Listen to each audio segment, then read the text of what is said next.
It's time for this week's Know Your Enemy, here to give Giants fans a look at Saturday's matchup against the Vikings from a Vikings point of view. It's Tyler Forness of the Vikings Wire. So let's get familiar with the Purple Peeper. Tyler, thanks for joining us. I see you got the Viking hair, man. You're really in character right now. I really like it. Skull to you, and let's get this thing started. So the Vikings' strength is their offense. The Giants' strength is their defense. If you're Vikings head coach Kevin O'Connell, how do you attack Wink Martindale's defense? The easiest thing is you have to take advantage when Wake Martindale blitzes. That is something that he's historically liked to do. And when you have Justin Jefferson, it's going to be very difficult for these Giants corners, especially without potentially having Adoree Jackson on Saturday, to be able to man up with the best receiver in the National Football League. One of the things that could really throw a wrench into the Vikings' plans is Kayvon Thibodeaux. He was one of my favorite players coming out of the draft last year, and tremendous talent that has a fantastic motor and the intelligence to be really successful here as a rookie. He's going to go against one of the best offensive tackles in the league in Christian Darrisaw. That matchup, if Thibodeaux is able to win on multiple occasions, Darrisaw has only allowed about 15 pressures and 3 sacks this season. If Thibodeaux is able to win, it could really put a fork in what Kevin O'Connell wants to do. Yeah, the Giants' pass rush by far has been their strength of the season. Kayvon, Azeez Ojulari, Sexy Dexy, Dexter Lawrence, Leonard Williams. They've been getting after the quarterback pretty well, getting them to get off their spot, make some bad throws. So let's talk about you guys' quarterback. It's obviously the battle of the quarterbacks this game. Kirk Cousins, Daniel Jones. Who wins this matchup and why?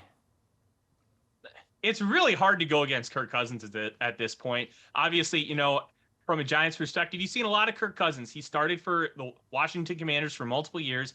And for the Vikings, this is honestly his worst statistical season. He's got a lower completion percentage, not putting up as many yards and touchdowns. But what he has done is rewired his brain and is playing more aggressively. He's not taking the easy throw consistently, and he's not doing what we call robot conservative mode. He is trying to find his weapons down the field. He's taking more chances, and you saw that on Saturday in the largest comeback in NFL history. I think Cousins, with this newfound confidence and his teammates embracing just the dork that he is, something that didn't happen with Mike Zimmer, I think has really elevated this team, and it's a big reason why they're 11-3.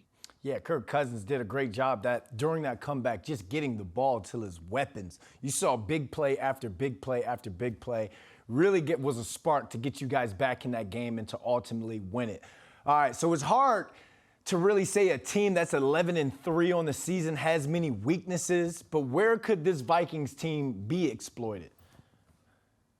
There is really two easy ways to exploit him. One is on offense, the interior of that offensive line. Garrett Bradbury, the starting center, he's had his issues, but he's played pretty well this season. Second alternate to the Pro Bowl, but we all know kind of how the Pro Bowl works.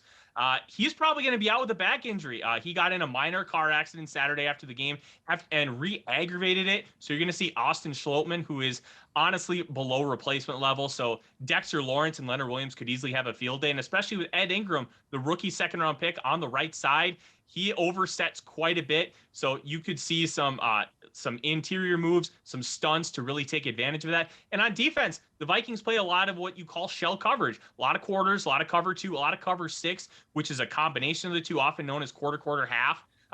If you are able to take advantage with some beaters, where it puts the safeties in conflict, they are not communicating well on the back end, and Daniel Jones could find Darius Slayton down the field. Quarter, half. Anytime you get a quarters matchup, pin concept, post with an N.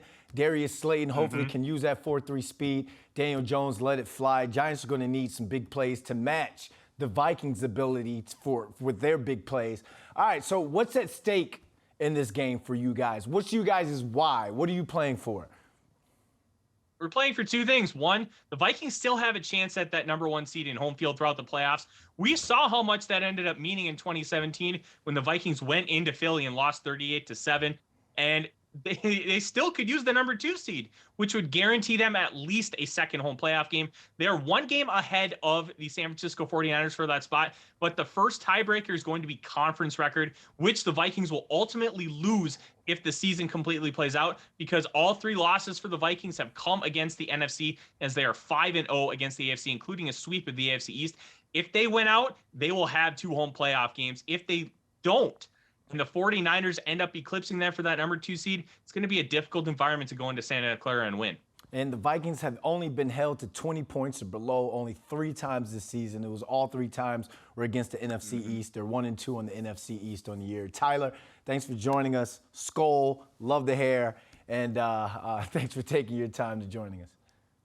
My pleasure. Thanks for having me.